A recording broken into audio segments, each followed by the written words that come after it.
I want you to imagine something with me for a second. You're sitting at your desk. Maybe it's a Tuesday afternoon, and you're doing the same work you've been doing for the past 3 years. You know exactly what to expect. The paycheck hits your account every 2 weeks. You've got your routine down.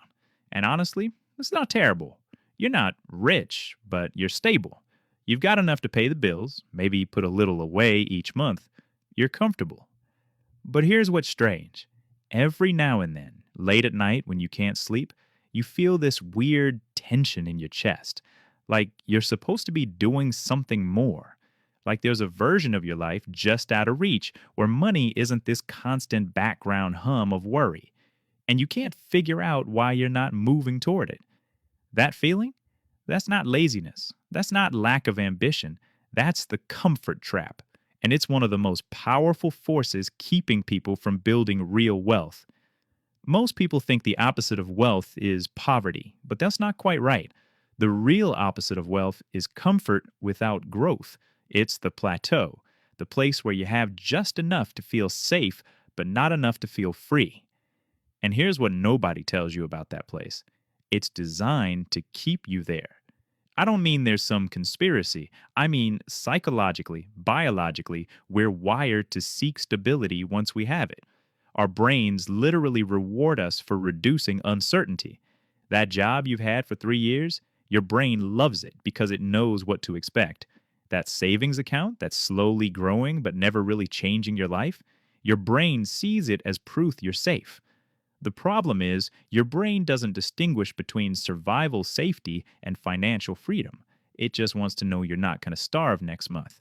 Once that box is checked, it starts screaming at you to stop taking risks, to stay put, to protect what you have. And this is where most people get stuck.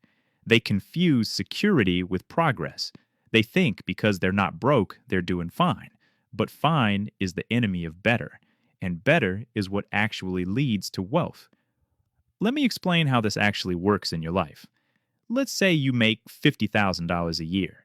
Maybe you've been at this level for a while. You've got your expenses dialed in. Rent is handled, car payment, groceries, subscriptions, the occasional dinner out. You even manage to save maybe $300 or $400 a month. You look at your account and think, okay, I'm being responsible. I'm doing what I'm supposed to do. But here's the thing. At that income level, with that savings rate, you're essentially trading time for money at a fixed rate. Your wealth grows linearly. You save 400 a month, so in a year, you have 4,800. In 5 years, maybe 25,000 if nothing disrupts it, which is good, it's better than nothing, but it's not wealth building, it's wealth storing. Real wealth doesn't grow in a straight line. It compounds, it multiplies, it creates new streams. But compound growth requires exposure to uncertainty. It requires putting money into things that might grow faster than your savings account, but also might fluctuate. Starting a side business that might fail, learning a skill that might not immediately pay off, changing jobs for a higher salary that requires you to prove yourself all over again.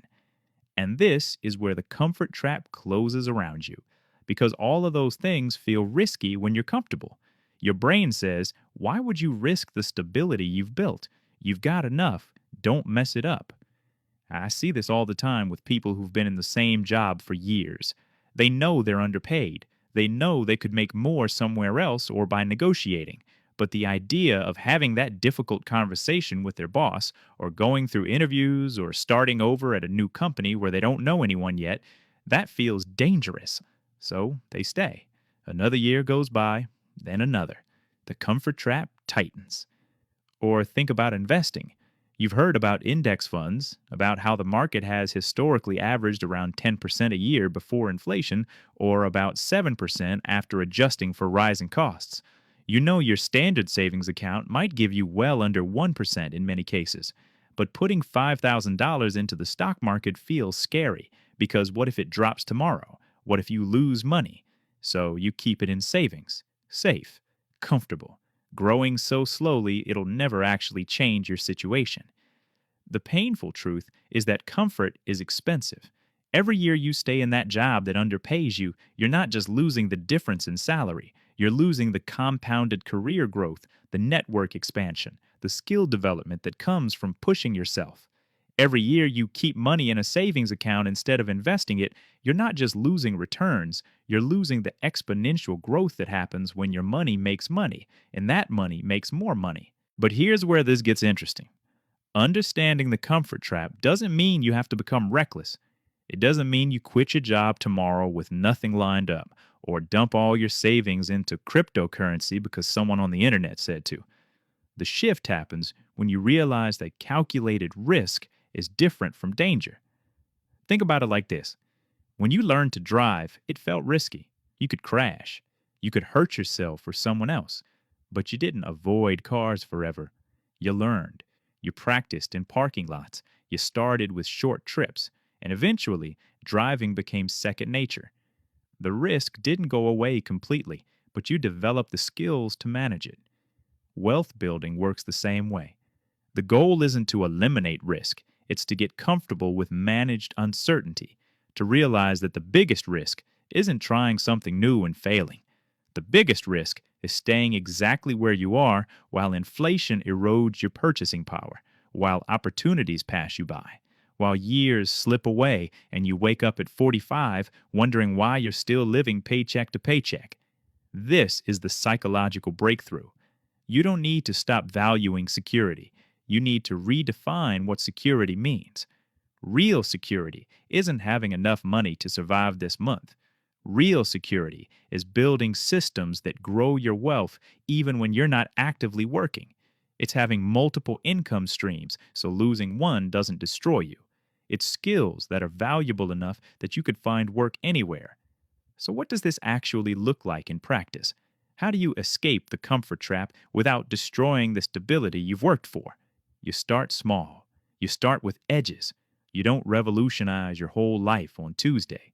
You find the smallest possible step that moves you toward growth without triggering your brain's panic response.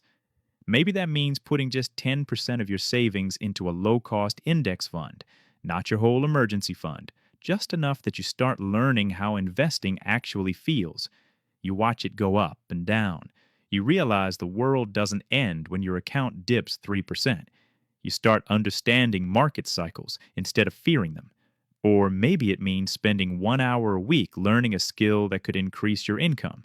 Not quitting your job to go back to school full time, just 1 hour. YouTube tutorials, online courses, reading about your industry, slowly building knowledge that makes you more valuable. Or it might mean having one honest conversation about money with your boss, not demanding a raise, just asking what you need to do to move up, to take on more responsibility, to increase your value to the company. Information gathering, building a roadmap. The key is you're training your brain to tolerate productive discomfort. You're proving to yourself that stepping outside your comfort zone doesn't lead to disaster, it leads to growth. And once you have that evidence, once you've done it successfully a few times, the next step gets easier. Then the next one. Eventually, you realize you've moved from someone who optimizes for comfort to someone who optimizes for growth. Here's what I want you to understand. The comfort trap isn't a moral failing. It's not weakness. It's your brain doing exactly what it was designed to do, which is keep you safe. The problem is, we don't live in the same world our brains evolved for.